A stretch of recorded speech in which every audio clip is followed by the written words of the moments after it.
So guys, for the first method, you want to go to search and type in troubleshoot settings. Click on it. And now once you're on this, you want to click on other troubleshooters. And now you want to find Windows Update. Click on run. And now once we're here, you want to scroll down and then select I can't download, install or uninstall an update. You want to go through all the steps that will come up here and then see if that works for you. If that's still not working, then for the second method, you want to go to search and type in CMD. Now you want to run it as administrator. And then click on yes. And now once you're on this, you want to type in sfc /scan now and then click on enter. And you want to run this scan. Wait for this to load. I'm going to skip the video to when the scan will be fully completed.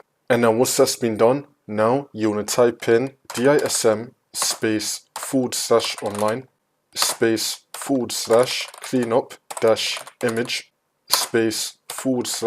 /restore health and then click on enter again. And you want to run this scan as well. Wait for this to load. And now once you complete both those scans, just restart your computer and then the problem should be fixed.